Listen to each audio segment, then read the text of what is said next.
Hello everyone, welcome back to the third part of this series যেটো আমি start কৰিছিলো অসমৰ কিছুমান গুৰুত্বপূৰ্ণ MCQs-ৰ ওপৰত আমি ডিসকাস কৰি আছিলো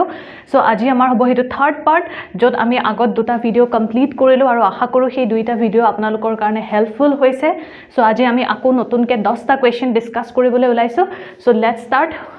আমি প্ৰথম কোৱেশ্চনটো লৈ লওঁ প্ৰথম কোৱেশ্চনটো হৈছে অসম হিষ্ট্ৰীৰ পৰা এটা চাওক APSC সবতছে বেছি যদি ইম্পৰ্টেন্ট কিবা এটা টপিক হয় অসমৰ পাৰ্টৰ পৰা হেতু হৈছে Assam history so repeatedly Assam হিষ্ট্ৰীৰ ওপৰত আপোনালোকে কোৱেশ্চনস এভৰি ইয়াৰ পাব ঠিক আছে হেয়া লাগিলে এনশিয়েন্ট হিষ্ট্ৰী হওক হেয়া লাগিলে মেডিয়েভল হওক হেয়া লাগিলে মডাৰ্ন হিষ্ট্ৰী নহওক কিয় সো এইখিনি আমাৰ ইম্পৰ্টেন্ট হয় সো আহক আমি চাও প্ৰথম মডাৰ্ন আসাম হিষ্ট্ৰীৰ ওপৰত এটা question So question to hudise with reference to the British administrative and political arrangements in the northeast during the early 1820s consider the following statements. So ki koise statement gita ami sai lou je in 1823 David Scott was appointed as the agent to the Governor General for the eastern frontier spanning from Kachar to Sikkim. Following the defeat of the Burmese, the British restored Govinda Chandra and Gambhir Singh to the thrones of Kasar and Manipur respectively. Raja Ram Singha was restored as the ruler of Jaintia kingdom under the British protection policy. So ketaman amak hudise thik ase je ketaman amak statement di dise political changes homohor bikhoye jetia 1820s pisor tar mane apnaloke jane je 1820s pisotei kyo amar britishor intervene hoy ohomot as apnaloke jane je 1824 hoisile first Anglo-Burmese war, right? First Anglo-Burmese war hoisile হয়নে মান সকলৰ লগত ব্ৰিটিছৰ যুদ্ধ হৈছিল 1824 ত আৰু 1826ৰ 24th ফেব্ৰুৱাৰীত এই যুদ্ধখন এন্ড হয় with the signing of the treaty of Yandabu, right? So এই Yandabu সন্ধি স্বাক্ষৰ কৰিয়ে প্ৰথম এংলো-বাৰ্মিজ war শেষ কৰা হয় ঠিক আছে সো এই 1826ৰ পিছতে অসমত ব্ৰিটিছৰ শাসন আৰম্ভ হয় আৰু অসম ডাইৰেক্টলি ব্ৰিটিছৰ কন্ট্ৰোলত গুচি যায় ঠিক আছে সো সেই কাৰণে আপোনালোকে দেখা পাব যে 1826ৰ পিছতে অসমত মেজৰ চেঞ্জেস দেখা পোৱা যায় যেতিয়া অসমত 1823 চাহ ডিসকভাৰী হয় ৰাইট ৰবাৰ্ট ব্ৰুচ তেওঁলোকে কি কৰিছিল চাহ ডিসকভাৰ কৰিছিল 1823 সো 1826ত যেতিয়া Treaty of Yandabu sign কৰা হল তাৰ পিছতে কি কৰা হয় ব্ৰিটিছ সকলে আহি অসমত তেওঁলোকে অসমক নিজৰ কন্ট্ৰোলত লয় আৰু তেওঁলোকে শাসন কৰিবলৈ আৰম্ভ কৰে সো সেই কাৰণে যিমান বিলাক চেঞ্জেস হয় হেবিলাক আফটাৰ 1826 বা 1820 ৰ পিছৰ পৰা দেখা যায় কাৰণ 1819 ৰ পৰা 1819 পৰা অসমত বাৰ্মিজ সকলৰ মানে অকমান আধিপত্য চলাৰ দৰে চলিছিল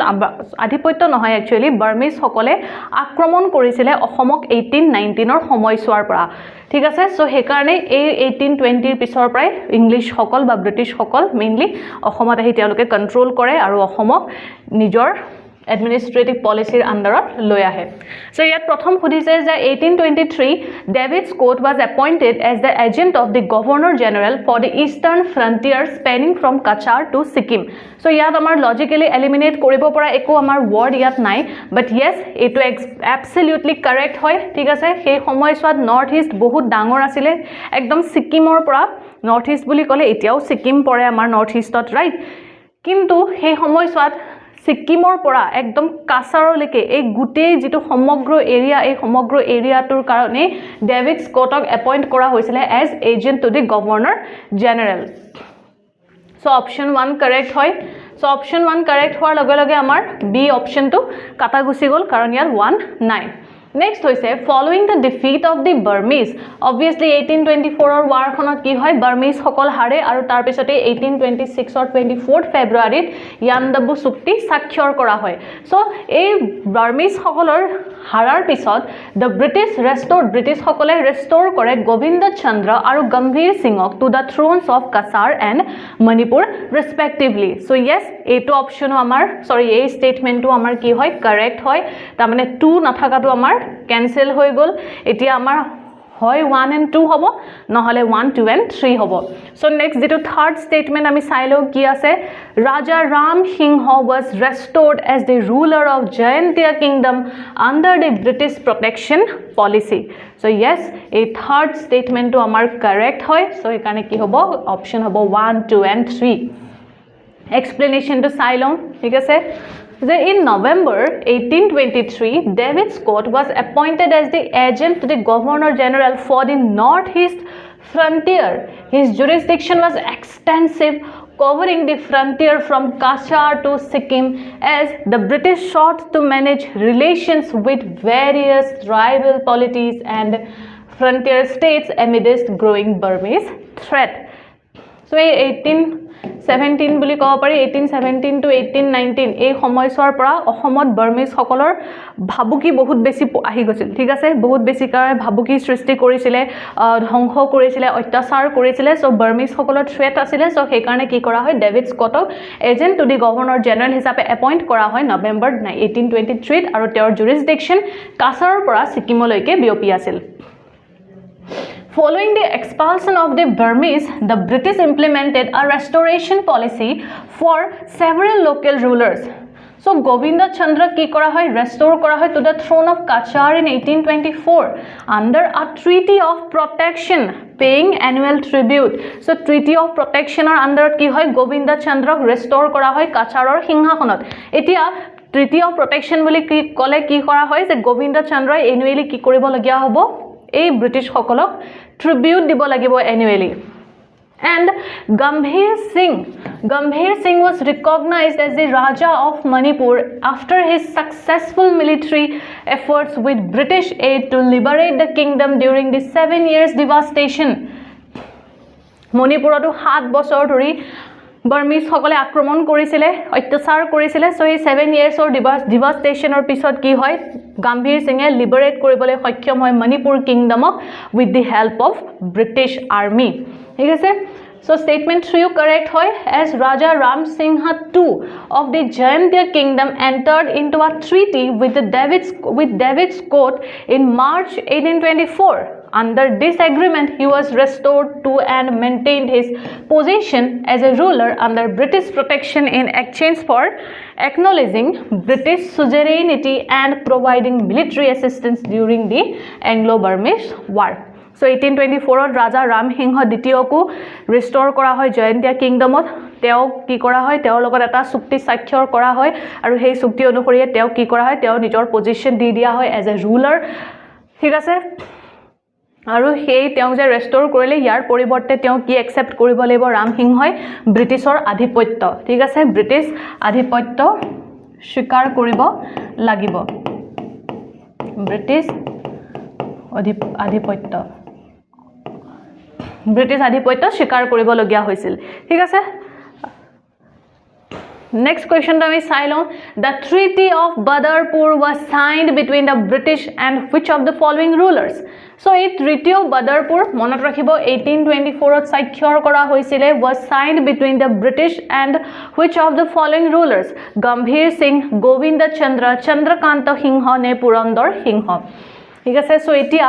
মন কৰিব আপোনালোকে এটা কথা ইয়াত আপোনালোকে দেখিয়ে গম পাব যে চন্দ্ৰকান্ত সিংহ আৰু পুৰন্দৰ সিংহ এই দুটা অপচন আমি ইজিলি এলিমিনেট কৰিব পাৰো ঠিক আছে ইজিলি এলিমিনেট কৰিব পাৰো কাৰণ এওঁলোকৰ লগত কোনো ধৰণৰ ট্ৰিটি সাইন কৰা হোৱা নাছিলে ঠিক আছে সো চন্দ্ৰকান্ত সিংহটো অবভিয়াসলি নহয় কেতিয়াও so ইদাৰ A B D Purandar সিংহকটো ৰেস্টোৰ কৰিছিলে পিছত ৰাইট ব্ৰিটিছ সকলে ৰেস্টোৰ কৰিছিলে আফটাৰ দি Anglo Burmese war So Purandar Singho amar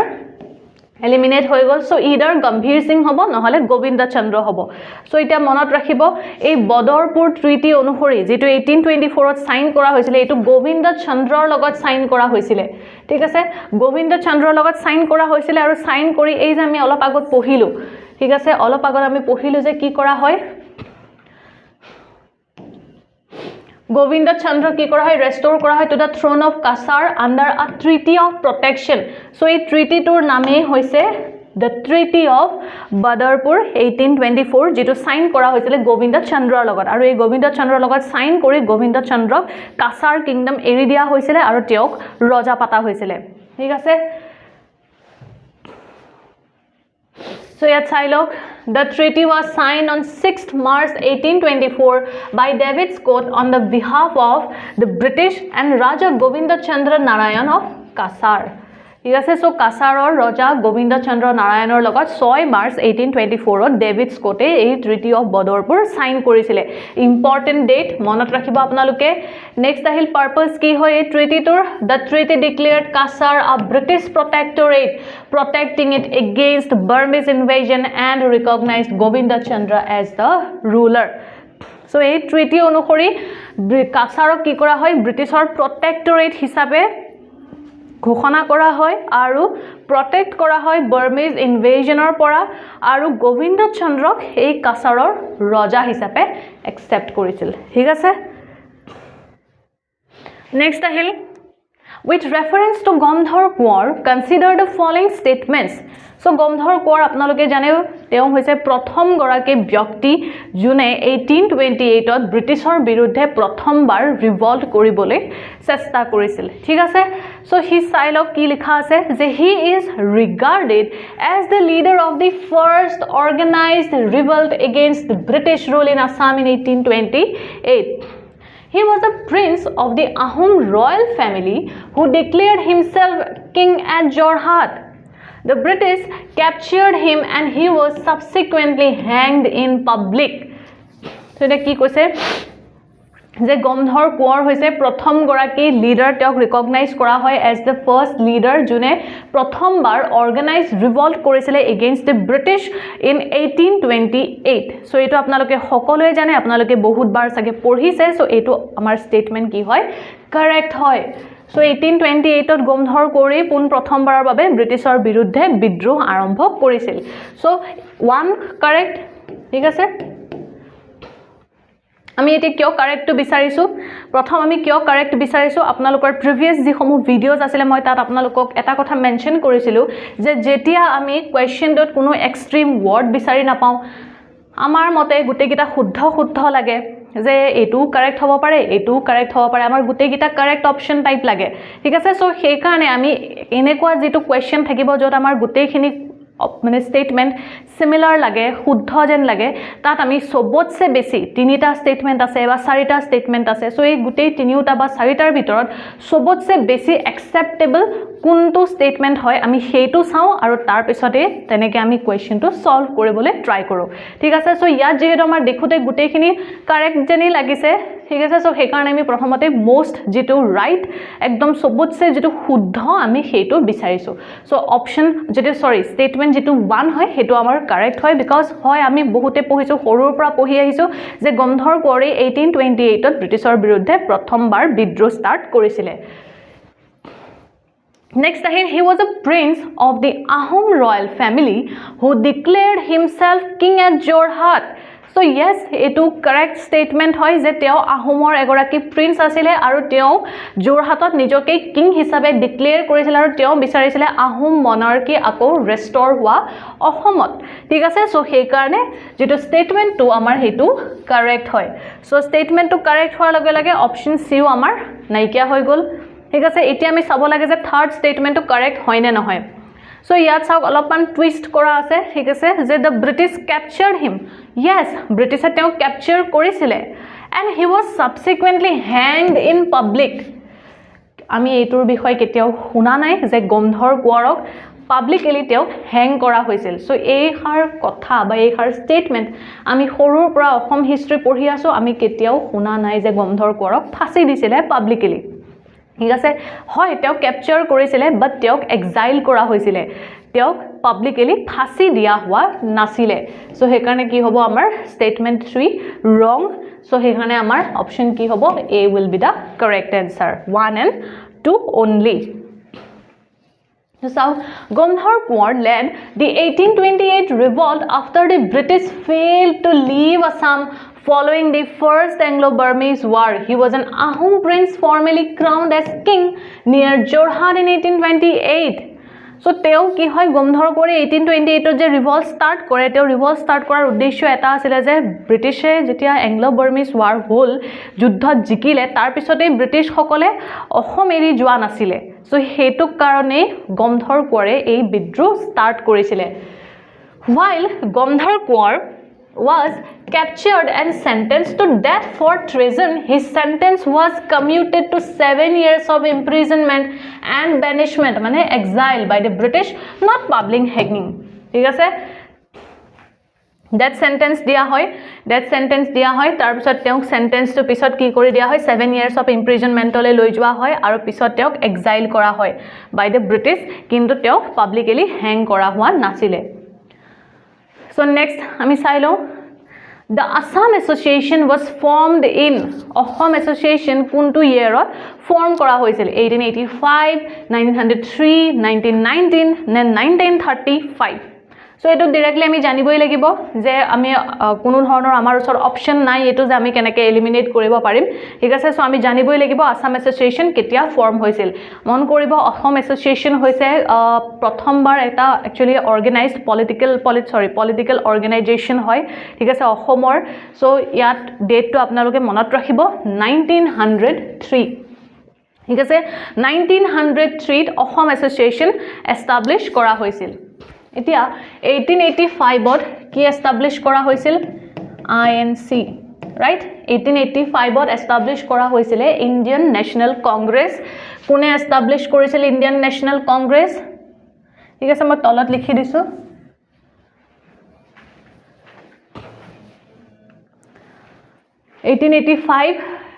ইয়াত চাওক 1885 ত হৈছিল ইণ্ডিয়ান নেশ্যনেল কংগ্ৰেছ এষ্টাব্লিশ কৰা হৈছিল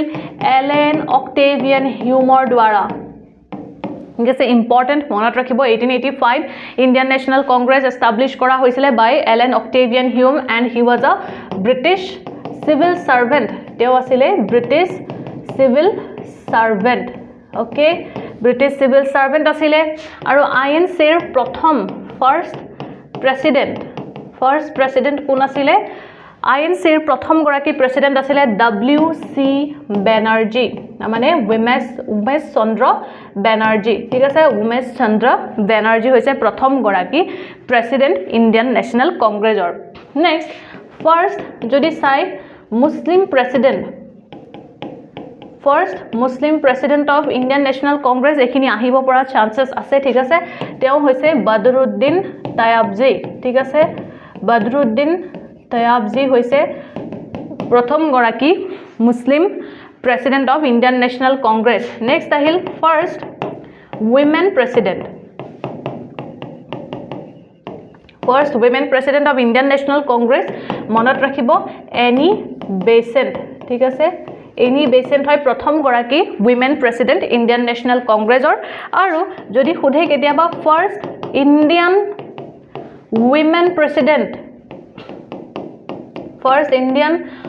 president of Indian National Congress তেতিয়া হলে হ'ব তেওঁ সৰোজিনী নাইডু ঠিক আছে সৰোজিনী নাইডু ইম্পৰ্টেন্ট মনত ৰাখিব এইকেইটা ঠিক আছে নেক্সট আহিল 1919 এই এক্টখনক আমি জানো মনফোৰ্ট ৰিফৰ্ম ঠিক আছে মনফোৰ্ট ৰিফৰ্ম তাৰ মানে মন্টেগো চেমছফোৰ্ট ৰিফৰ্ম আৰু এই এক্টখনে ডায়াৰকি ইন্ট্ৰোডিউস কৰিছিল ঠিক আছে ডায়াৰকি ইন্ট্ৰোডিউস কৰিছিল য'ত দুটা সাবজেক্ট একচুয়ালি ডিফাইন কৰা হৈছিল ট্ৰান্সফাৰ্ড সাবজেক্ট আৰু ৰিজাৰ্ভড সাবজেক্ট ঠিক আছে ট্ৰান্সফাৰ্ড সাবজেক্ট আৰু ৰিজাৰ্ভ সাবজেক্টত যিমান বিলাক এফেয়াৰ্স আছিল লাইক ফৰেন এফেয়াৰ্স হওক ডিফেন্স হওক ৰেলৱে হওক এডুকেশ্যন হেলথ সো এই সমূহ কি কৰিছিল ডিভাইড কৰি দিছিল ঠিক আছে ডায়াৰকি ইন্ট্ৰোডিউস কৰিছিল 1919 ৰ এক্টে 1935 ৰ এখন act government of India act 1935 মানে এখন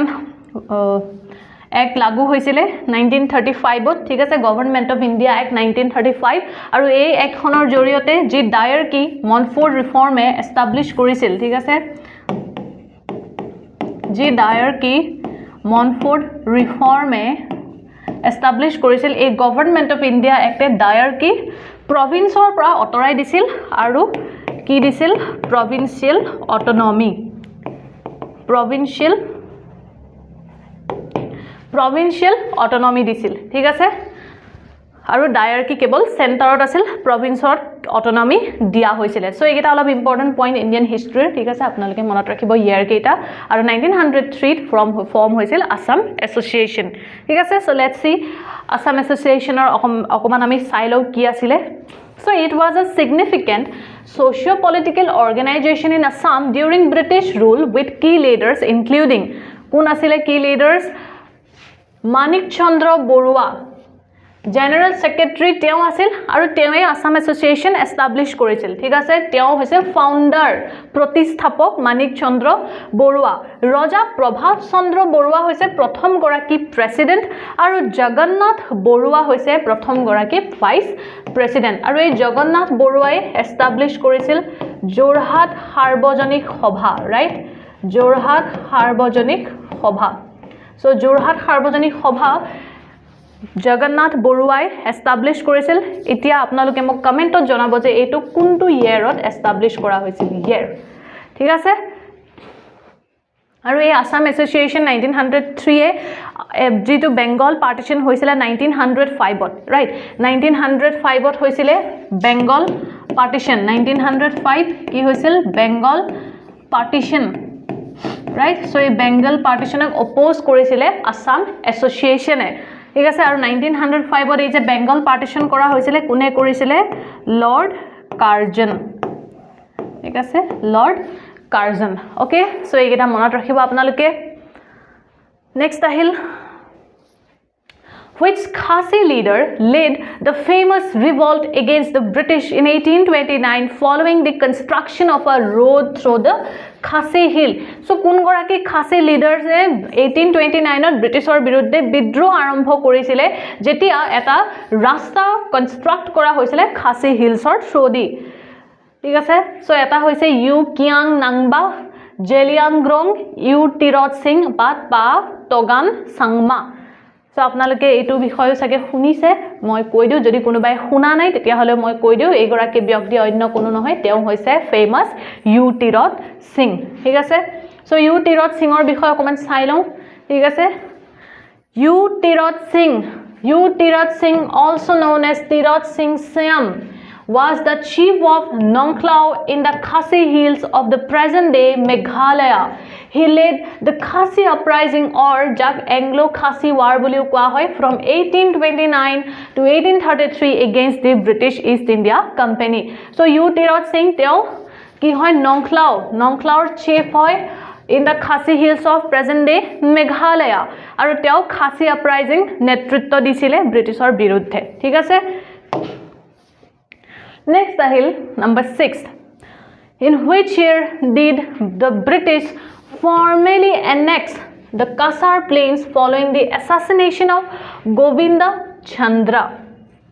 ঠিক আছে সো গোবিন্দ চন্দ্ৰক অ্যাসাসিনেট কৰা হৈছিল সো তেওঁক অ্যাসাসিনেট কৰাৰ পিছত তেওঁ অ্যাসাসিনেশন হোৱাৰ পিছত ফৰ্মালি ব্ৰিটিছে কেতিয়া এনেক্স কৰিছিল কাছাৰ প্লেনক 1824 26 32 নে 54 সো এটা সাউথ কাছাৰক ব্ৰিটিছে যেতিয়া এনেক্স কৰিছিল ব্ৰিটিছে এনেক্স কৰিছিল ডক্ট্ৰিন অফ লেপছ পলিচিৰ জৰিয়তে ঠিক আছে ডক্ট্ৰিন অফ লেপছ যাক কোৱা হয় সত্য বিলোপ নীতি যাক কোৱা হয় সত্য বিলোপ নীতি বুলি so doctrine of lapse introduce কোনে কৰিছিল ইন্ট্ৰোডিউস কৰিছিল লৰ্ড ডেলহাউসিয়ে ইন্ট্ৰোডিউস কৰিছিল right doctrine of lapse introduce কৰিছিল লৰ্ড ডেলহাউসিয়ে আৰু এই ডক্ট্ৰিন অফ লেপছৰ অনুসৰি কি আছিল যে যদি এখন কিংডমৰ কোনো ধৰণৰ মেল যদি উত্তৰাধিকাৰী যদি কোনো নাথাকে তেতিয়া হলে সেই কিংডম খনক ব্ৰিটিছে অটোমেটিক্যালি এনেক্স কৰিব পাৰিছিল বা ব্ৰিটিছৰ নিজৰ অধীনলৈ আহি গৈছিল সো হেতুৱে হৈছে doctrine of lapse policy so এতিয়া ইয়াত ইয়েৰটো চাওক 1824 1824 তে কি সাইন হল treaty of Badarpur right Treaty of Badrpur sign হৈ গ'ল 1824 so 1824 Treaty of Badrpur sign কৰি গোবিন্দ চন্দ্ৰ ৰজা পাতা হৈছিলে কাছাৰৰ ঠিক আছে আৰু 1824 তে স্টার্ট হৈছিলে first Anglo-Burmese War First Anglo-Burmese War sign হৈছিল এখন war সংঘটিত হৈছিল ঠিক আছে next হল 1826 so 1826 তে sign হয় Treaty of Yandabu স্বাক্ষৰিত হয় এই Anglo-Burmese War end হয় with the signing of Treaty of Yandabu কেতিয়া 24th February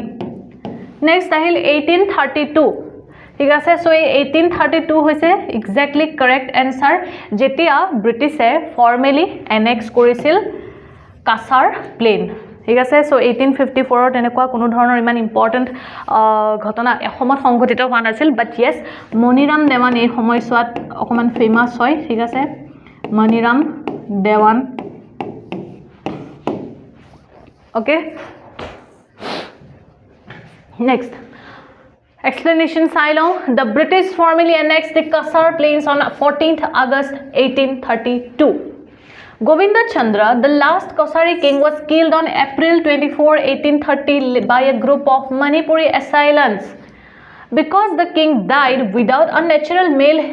heir the British applied the doctrine of lapse to claim the territory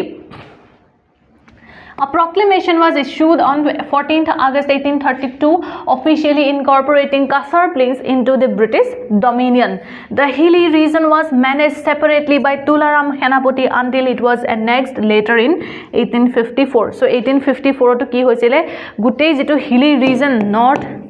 Kasar ekdom completely annex kori loisile thik ase So Assam হিষ্ট্ৰীত আমি পঢ়িছো অসম হিষ্ট্ৰীত যে তুলাৰাম সেনাপতিয়ে গোবিন্দ চন্দ্ৰৰ যি শাসনকাল আছিল সেই সময়ত বহুত উৎপাত সৃষ্টি কৰিছিল কাৰণ গোবিন্দ চন্দ্ৰ ইমান বেছি পাৱাৰফুল ৰুলাৰ নাছিল সো হে কাৰণে কি হয় যেটো নৰ্থ কাছাৰ যেটো হিলি ৰিজন হয় এই হিলি ৰিজনত তুলাৰাম সেনাপতিয়ে actually কন্ট্ৰোলত ৰাখিছিল তেওঁ ঠিক আছে তুলাৰাম সেনাপতিৰ নিজৰ কন্ট্ৰোলত ৰাখিছিল হিলি ৰিজন যেটো মেইনলি নৰ্থ কাছাৰ হয় পিছত কি হয় তুলাৰাম সেনাপতিক ব্ৰিটিছে কি কৰে ব্ৰিটিছৰ লগত কেতিয়াও তুলাৰাম সেনাপতিয়ে যুদ্ধ কৰা নাছিল ইনষ্টেড তুলাৰাম সেনাপতিক ব্ৰিটিছে দিছিলে পেনশন ব্ৰিটিছে দিছিলে তুলাৰাম সেনাপতিক পেনশন আৰু পেনশন দি পেলাই তেওঁ কি কৰিছিল এই নৰ্থ কাছাৰ ৰিজনৰ তেওঁ যি কন্ট্ৰোল ৰাখিছিল এই কন্ট্ৰোল এৰি দিছিল ঠিক আছে So next question to Silo Ami. Next question is which Assam based startup recently received a 20-year patent for an innovative bagless tea format aimed at reducing microplastic pollution. ঠিক আছে so ইতে কি হয় এটা অসম বেস স্টার্টআপ কোম্পানিয়ে 20 বছৰৰ কাৰণে patent লাভ কৰে 20 বছৰৰ কাৰণে পেটেন্ট লাভ কৰে তেওঁলোকে কি ইনোভেট কৰিছে বেগলেস টি সো ইতে চাহ খাওঁতে আপোনালোকে কেতিয়াবা কি হয় বেগটো ডুবাই ৰাখে গৰম পানীত তাৰছত কি হয় চাহ হৈ যায় হয়নে সো হেতু কি হৈছে এতিয়া বেগলেস টি কৰিছে তেওঁলোকে এটা ইনোভেট কৰিছে যিটোৰ এম হৈছে মাইক্ৰোপ্লাষ্টিক পলিউশন ৰিডিউস কৰিবৰ কাৰণে সো আপোনালোকে কাৰেন্ট অ্যাফেয়াৰ্স পঢ়িছে যদি আপোনালোকে গম পাব যে ৰিসেন্ট ইয়াৰ্ছত এনেকুৱা হৈছে যে মাইক্ৰোপ্লাষ্টিক মানুহৰ ব্লাডত পোৱা গৈছে ঠিক আছে সো মাইক্ৰোপ্লাষ্টিক বহুত বেছি ডেঞ্জাৰাস হয় সো হে কাৰণে মাইক্ৰোপ্লাষ্টিক পলিউশন ৰিডিউস কৰিবৰ কাৰণে বেগলেস টি ইনোভেট কৰিছে ঠিক আছে সো ইয়াৰ একচুয়ালি আমি জানিব লাগিব কোম্পানীটোৰ নাম আমাৰ কাৰণে প্ৰাউডৰ বিষয় হয় ঠিক আছে যেহেতু অসমৰ এটা স্টাৰ্টআপ বেসড কোম্পানীয়ে মেইনলি স্টাৰ্টআপে এটো ইনোভেট কৰিছে সো আমাৰ কাৰণে obviously জানাটো ইম্পৰ্টেন্ট হয় সো মনত ৰাখিব এটো হৈছে উলা কোম্পানী ঠিক আছে উলা স্টাৰ্টআপ সো চাই লও হক উলা স্টাৰ্টআপৰ বিষয় আৰু বেগলেস টি ঠিক আছে ফাউন্ডাৰ গৰাকীৰ নাম মনত ৰাখিব Upamanyu Borkotoky and Anshuman Bharali founded by whom Upamanyu Borkotoki and Anshuman Bharali from the Sibsagar district. The startup operated by TTLT India Private Limited was granted patent for compressed true whole leaf tea dips and methods thereof. ঠিক আছে so এটা ষ্ট্ৰিঙত কি কৰিছে যিবিলাক চাহ পাত হয় সেই পাতসমূহ একচুৱেলি কিবা এনেকুৱা তেওঁলোকে বাইণ্ড কৰি পেলাই এনেকুৱা এটা তেওঁলোকে মেথড ইউজ কৰিছে ঠিক আছে সো দিস টেকনলজি কম্প্ৰেছেছ 80 কলি দুটি পাত 1 bud and 2 leaves into a bagless dip eliminating plastic and microplastic pollution from traditional tea bags so traditional tea bags or পৰা plastic আৰু microplastic pollution হৈছিল so সেই কাৰণে কি কৰা হয় এতিয়া তেওঁলোকে এটা টেকনলজি ইউজ কৰিছে হেতু কি হৈছে bagless tea true whole leaf tea dips and method এটি কলি দুটি পাত বুলিও যা কোৱা হয় ঠিক আছে সো এটো মনত ৰাখিব আপোনালোকে কাৰেন্ট অ্যাফেয়াৰ্স আহাৰ চান্সেস আছে খুবে ওকে সো নেক্সট আমি চাও যে কিছুমান এৱাৰ্ডৰ নাম দিছে আৰু তেওঁলোকে কোনটো ফিল্ডত তেওঁলোকে এৱাৰ্ড পাইছে এটোৰ বিষয় সুধিছে ঠিক আছে so match the following awardees list 1 with their respective fields or achievements list 2 so list 1 ৰ এৱাৰ্ডি কোন আছে যোগেশ দেউৰী দেৱব্ৰত দাস পখিলা লেখতেপি নুৰুদ্দিন আহমেদ সো আমাৰ জানাটো বহুত ইম্পৰ্টেন্ট এনেকুৱা কোৱেশ্চন আমাৰ আহি যাব এক্সামত ঠিক আছে সো চাই লওক আপোনালোকে যোগেশ দেউৰী সো যোগেশ দেউৰী কি হয় তেও ইয়াত চাও কাৰ্বি ফোক মিউজিক সেৰিকালচাৰ এণ্ড এৰি সিল্ক নোবেল কাৰ্হি খেলাৰ সাধু theatre and stage craft so ইয়াত মনত ৰাখিব যোগেশ দেউৰীয়ে পাইছে সেৰিকালচাৰ এণ্ড এৰি সিল্কৰ বাবে এই বছৰ পদ্মশ্ৰী তেও পাইছে পদ্মশ্ৰী 2026 আৰু তেও ফিল্ডটো হৈছে সেৰিকালচাৰ এণ্ড এৰি সিল্ক নেক্সট আহিল দেৱব্ৰত দাস সো দেৱব্ৰত দাসে লিখিছে নোবেলখন হৈছে কাৰ্হি খেলাৰ সাধু আৰু এই নোবেলখনে সাহিত্য একাডেমি এৱাৰ্ড পাইছে ঠিক আছে সাহিত্য একাডেমি এৱাৰ্ড পাইছে 2025ত নেক্সট আহিল পখিলা লেখতেপি সো পখিলা লেখতেপি হৈছে কাৰ্বি ফোক মিউজিকৰ লগত জড়িত প্ৰায় 40 বছৰ ধৰি ঠিক আছে প্ৰায় 40 বছৰ ধৰি তেও কমসে কম 300ৰ উছৰা উছৰি 300তকৈ বেছি হলেও কম নহয় 300ৰ উছৰা উছৰি তেও কাৰ্বি ফোক মিউজিক তেও গাইছে ঠিক আছে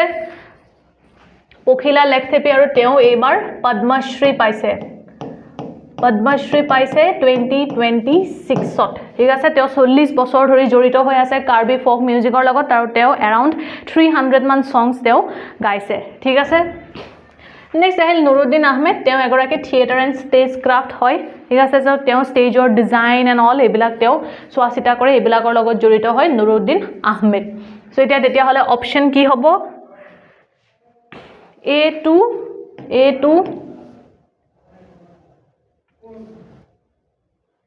A2 so ইয়াত A4 আছে আৰু ইয়াত 3 আছে so এইগিটা আমাৰ এলিমিনেট হৈ গল ঠিক আছে নেক্সট আহিল দেৱব্ৰত দাস কি হয় 3 B3 B ইয়াত 3 আছে ইয়াত 1 আছে so এটো এলিমিনেট তাৰ মানে option A will be the correct answer ঠিক আছে so let's see Jogesh Deori sericulture and eri সিল্কৰ লগত জড়িত a renowned sericulturist and former director of sericulture in Assam he was awarded the Padma Shri in 2026 for his lifelong dedication to eri silk development and empowering rural livelihoods Devobrot Das Nobel Karhi Khelar Khadhu an eminent Assamese novelist and short story writer hoiteo he received Sahitya Academy Award in 2025 for the specific Nobel Karhi Khelar Khadhu Pokhila Lechtepi, Karbi folk music or logo jurito, an iconic folk singer often called the Queen of Melody. So, Teo, Queen of Melody Bulu, Jona Jai. In Karbi Anglong, she was honored with the Padma Shri in 2026 for her contributions to Karbi classical and folk music. Next, Ahil Nuruddin Ahmed, theatre and stagecraft. A veteran artist and scenographer widely regarded as the architect of modern Assamese stagecraft. He received Padma Shri in 2026 for his extensive work in theatre and visual design. So theatre and visual designs hor karone teo ki dise Padma Shri dise 2026 ot. So egeta important current affairs monot rakhibo. Thik ase? Next, consider the following statements about the Ahom Madhya Pradesh Wildlife Exchange Pact signed in early 2026 so বহুত important হয় অসমৰ environment and geography ফালৰ পৰা বহুত বেছি important চাই লওক কি হয় অসমৰ কি কৰিছে মধ্য প্ৰদেশৰ লগত এখন pact sign কৰিছে pact খনৰ নাম কি হয় Assam Madhya Pradesh wildlife exchange pact যিখন 2026 ত সাইন কৰা হৈছিল সো আহক চাই লও এইখন পেক্টত কি আছে নো Assam will send one pair of one-horn rhinos and 50 wild water buffaloes to Madhya Pradesh. In return, Madhya Pradesh will provide 2 tigers and 6 mugger crocodiles to Assam.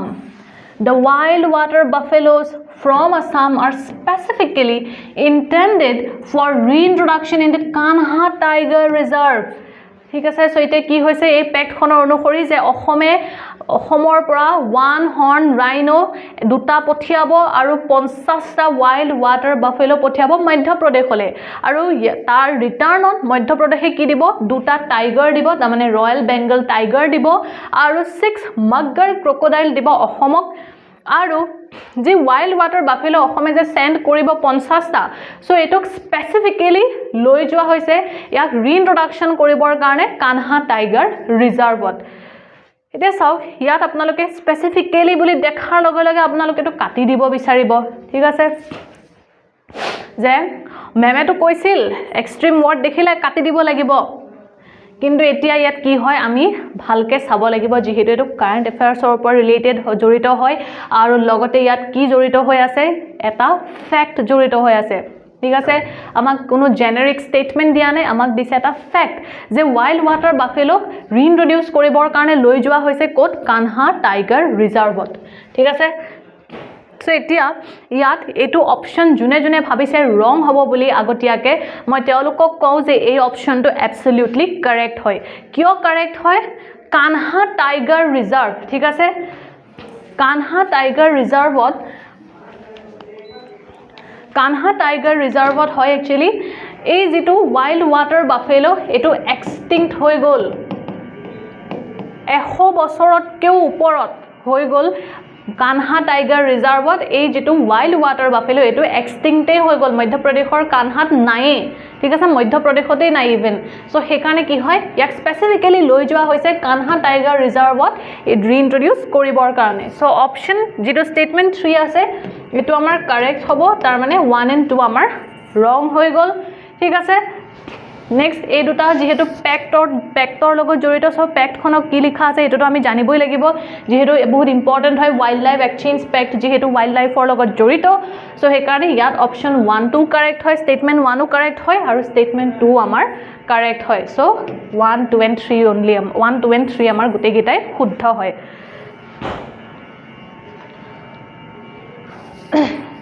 So explanation to Silok important hoy thik ase so Madhya Pradesh CM Mohan Yadav met Assam CM Himanta Biswa Sharma in Guwahati and finalized the pact for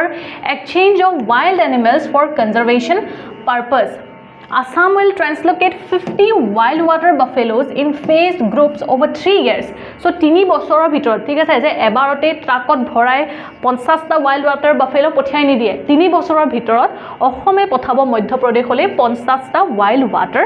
buffalo. So ইয়াত এটো 3 years ঠিক আছে এইটো অলপ মনত ৰাখিব কি ঠিক APSC এনেকুৱাও টুইষ্ট কৰি খুধি দিব পাৰে ঠিক আছে along with one pair of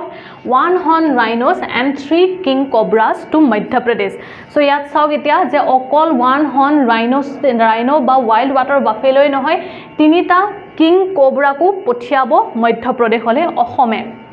Rhinos and cobras will be housed at Van Vihar National Park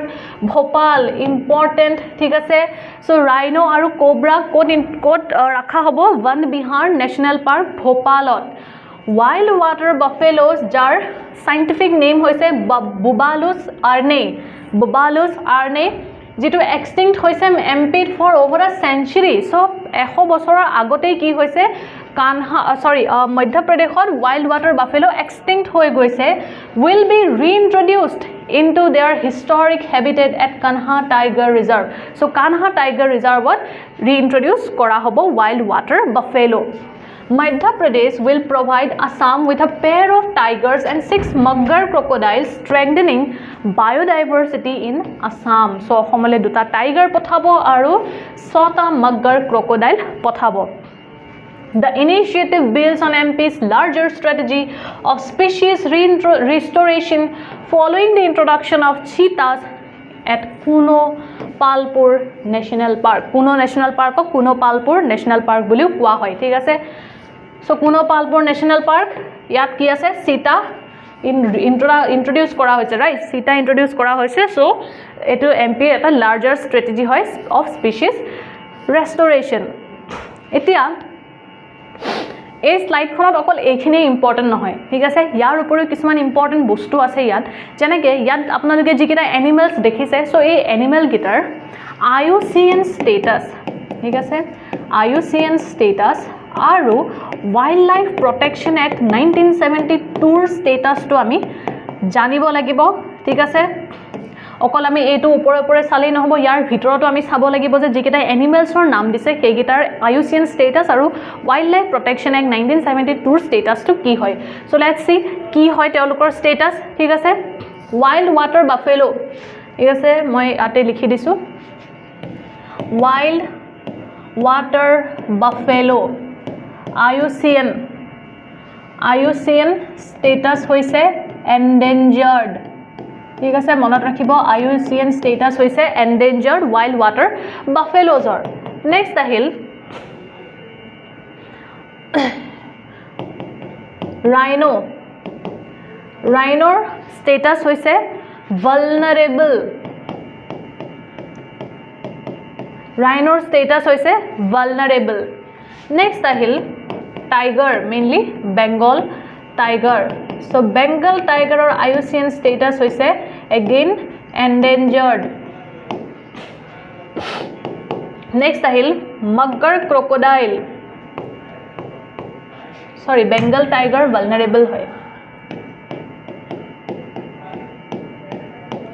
মগ্গাৰ crocodile, ঠিক আছে? মগ্গাৰ ক্ৰক'ডাইল হৈছে এণ্ডেঞ্জাৰ্ড। অ'কে, মগ্গাৰ ক্ৰক'ডাইল এণ্ডেঞ্জাৰ্ড হয়। নেক্সট হৈছে কোব্ৰা, কিং কোব্ৰাও হৈছে ভালনাৰেবল, ঠিক আছে? কিং কোব্ৰাও হৈছে ভালনাৰেবল। চ' এই পাঁচটাই আছে, ৰাইট? বাফেলো, ৰাইনো, কোব্ৰা আৰু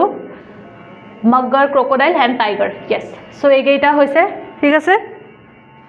এইকেইটা আপোনালোকে মন কৰিব তেওঁলোকৰ যিটো IUCN ষ্টেটাছ, ঠিক আছে? IUCN ষ্টেটাছ মনত ৰাখিব।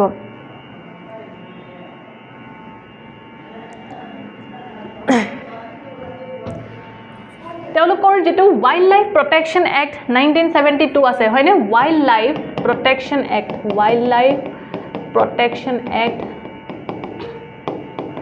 1972, ঠিক আছে? Wild life protection act 1972। চ' ইয়াৰো চাই, অ'কে? চ' ইয়াত মই মগ্গাৰ ক্ৰক'ডাইলটো এণ্ডেঞ্জাৰ্ড লিখিছোঁ, ঠিক আছে? মই দুইটা খেলি মেলিকৈ লিখি দিলোঁ, আই এম চ' চৰি। মগ্গাৰ ক্ৰক'ডাইল হৈছে ভালনাৰেবল আৰু বেংগল টাইগাৰ হৈছে এণ্ডেঞ্জাৰ্ড, ঠিক আছে? বেংগল টাইগাৰ হৈছে এণ্ডেঞ্জাৰ্ড। মই দুইটা খেলি মেলিকৈ লিখি দিছিলোঁ, চ' চৰি, ঠিক আছে? চ' ইয়াত মনত ৰাখিব, ৱাইল্ড ৱাটাৰ বাফেলো এণ্ডেঞ্জাৰ্ড হয়, ৰাইনো ভালনাৰেবল হয়, বেংগল টাইগাৰ এণ্ডেঞ্জাৰ্ড হয়, মগ্গাৰ ক্ৰক'ডাইল ভালনাৰেবল হয়, কোব্ৰাও ভালনাৰেবলেই হয়, ঠিক আছে? চ' এতিয়া IUCN ষ্টেটাছ চাই লওক। ৱাইল্ড ৱাটাৰ বাফেলোৰ ৱাইল্ড লাইফ প্ৰটেকশ্যন এক্টৰ ষ্টেটাছ হৈছে Schedule 1। Schedule 1, এতিয়া যেতিয়া এটা স্পেচিছক Schedule 1 of wild life protection এক্টৰ আণ্ডাৰত ৰখা হয়, চ' তেতিয়া ইয়াৰ অৰ্থ এটাই হৈছে যে ইয়াক হাই লেভেল অফ লিগেল প্ৰটেকশ্যন দিয়া হয়, ঠিক আছে? Highly legal protection, highest level of legal protection ইয়াত দিয়া হয়, ঠিক আছে? Schedule 1ৰ যিসমূহ স্পেচিছ আছিলে, মানে যিসমূহ স্পেচিছ আছে তেওঁলোকক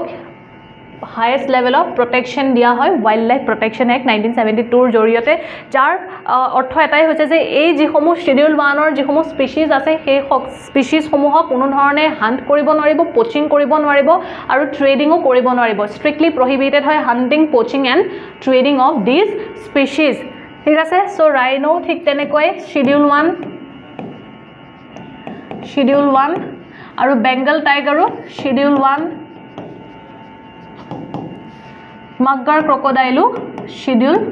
1 হয় ঠিক আছে মাগগাৰ ক্ৰকডাইলো শিডিউল 1 হয় বাকি কোবৰাটো ইমান জানা আমাৰ প্ৰয়োজন নাই সো এইকেইটা আমি জানিলেই হ'ল ঠিক আছে so let's move forward last question for today etu hoise the Cunningham circular which sparked massive student protest in Assam in 1930 was related to so Cunningham circular jetu 1930 actually publish kora hoisile Cunningham circular 1930 hoisile ki civil disobedience movement right civil disobedience movement hoisile আইন অমান্য আন্দোলন আইন অমান্য আন্দোলন so এই আইন অমান্য আন্দোলনৰ জৰিয়তে কি কৰা হৈছিল সল্ট ল ব্ৰেক কৰা হৈছিল ৰাইট মহাত্মা গান্ধীয়ে যাত্ৰা কৰিছিল সাবৰমতী আশ্ৰমৰ পৰা দাণ্ডি লৈকে প্ৰথমতে 12 মাৰ্চ 1930 তেওঁ সাবৰমতী বা সাবৰমতী আশ্ৰমৰ পৰা তেওঁ যাত্ৰা আৰম্ভ কৰিছিল আৰু তেওঁ দাণ্ডিত উপস্থিত হৈছিল 6 এপ্ৰিল 1930 আৰু তেওঁ দাণ্ডিত উপস্থিত হৈ সল্ট ল ব্ৰেক কৰিছিল ঠিক আছে সো এটোই হৈছে সিভিল ডিসঅবিডিয়েন্স মুভমেন্ট 1930 স্টাৰ্ট হৈছিল সো এতিয়া এই সিভিল ডিসঅবিডিয়েন্স মুভমেন্টৰ সময়তে কানিংহাম সাৰ্কুলাৰ পাস কৰা হৈছিল সো এতিয়া চাও কানিংহাম সাৰ্কুলাৰ কি হয় ইয়াত চাও স্টুডেন্টৰ লগত জড়িত ঠিক আছে which sparked massive student protest so স্টুডেন্টে প্ৰটেষ্ট কৰিছিল এই কানিংহাম সাৰ্কুলাৰৰ ওপৰত কি আছিল এখন ইনক্ৰিজিং ল্যান্ড ৰেভিনিউ এটা ল্যান্ড ৰেভিনিউৰ কাৰণে স্টুডেন্টে প্ৰটেষ্ট হয়তো সাকে নকৰিব ঠিক আছে কৰিব পাৰে বাট ল্যান্ড ৰেভিনিউ ইনক্ৰিজ কৰিছে হেতু আমি শুনা নাই কানিংহাম সাৰ্কুলাৰৰ বিষয় ঠিক আছে নেক্সট আহিল benign the use of khadi so benign the use of khadi এটো কেতিয়াও কৰা নাছিল ব্ৰিটিছে ঠিক আছে forcing students to give an undertaking of good behavior and loyalty to the British আৰু limiting the number of Assamese in government jobs so ite ki hoy yar answer to গমে পাইছা সকলোৱে অপশন সি হৈছে correct answer forcing students to give an undertaking of good behavior and loyalty to the British so Cunningham সাৰ্কুলাৰৰ জৰিয়তে এটো কৰা হৈছিল জেআৰ কানিংহামে এখন ইস্যু কৰিছিলে ইয়াৰ জৰিয়তে যি সমূহ স্টুডেন্টসে প্ৰটেষ্ট কৰিছিলে ব্ৰিটিছৰ বিৰুদ্ধে তেওঁলোকক একচুয়ালি ফোৰ্স কৰা হৈছিল এখন সাইন কৰিবৰ কাৰণে আৰু তেওঁলোকৰ পেৰেন্টসকো ফোৰ্স কৰা হৈছিল সাইন কৰিবলৈ যাতে স্টুডেন্টসে প্ৰটেষ্টত পাৰ্টিসিপেট নকৰে ঠিক আছে explanation to Silom J.R. Cunningham, the then director of public instruction of Assam, issued a notorious circular in May 1930. It mandated that students and their parents, guardians must sign a written undertaking, a pledge, tamane hopat lobolai disile stating that the students would refrain from participating in any political activities or anti-government demonstrations. So parents বা guardians আৰু students হক actually force কৰা হৈছিল sign কৰিবৰ কাৰণে বা শপত লবলৈ যে students হক কি হ'ব পলিটিক্যাল যিমান এক্টিভিটিজ আছে তাৰ পৰা তেওঁলোকে আতৰত থাকিব আৰু তেওঁলোকক তাত পাৰ্টিসিপেট কৰিবলৈ দিয়া নহব যদি তেওঁলোকে ৰিফিউজ কৰিছিল সাইন কৰিবলৈ তেতিয়া তেওঁলোকক এক্সপেল কৰি দিয়া হৈছিল আৰু ডিনাই কৰা হৈছিল স্কলাৰশিপ ঠিক আছে instead of scaring the students it backfired so যদিও ষ্টুডেন্টক ভয় খাবৰ কাৰণে এখন আনা হৈছিল কিন্তু ই কি হয় ব্যাকফায়াৰ কৰে thousands of students quit government run schools and colleges in protest This led to the establishment of national schools like the Kamrup Academy in Guwahati to provide education outside of British control. So, যদিও ভয় খোৱাবৰ কাৰণে এখন আনা হৈছিল Cunningham সাৰ্কুলাৰ ইয়ে কি কৰে ভয় খোৱাৰ পৰিৱৰ্তে ষ্টুডেন্টসে কি কৰে গভৰ্নমেন্ট ৰান যিমান ব্লক স্কুলস আছিল তাৰ পৰা তেওঁলোকে নিজকে কুইট কৰি তেওঁলোকে প্ৰটেষ্টত নামে আৰু ইয়াৰ ফলতে কি হয় নেশনাল স্কুলস কিছুমান এস্টাবলিশ হয় লাইক কামৰুপ একাডেমি গুৱাহাটীত যিয়ে ব্ৰিটিছ কন্ট্ৰোলৰ বাহিৰত এডুকেশ্যন প্ৰভাইড কৰিছিল ষ্টুডেন্টছক ঠিক আছে সো এইখিনি আছিল আজিৰ ভিডিওটোত আমি 10টা কোৱেশ্চন ডিসকাস কৰিলো নেক্সট ভিডিওত আকৌ তেনেকে 10 to 12 কোৱেশ্চনস লৈ আহিম আৰু তেনেকৈ আমি আজি যেনেকৈ ডিসকাস কৰিছো সো নেক্সট ক্লাছত আমি তেনেকৈ ডিসকাস কৰিম সো আজিলৈ ইমানখিনি আছিল thank you so much we will meet in the next video thank U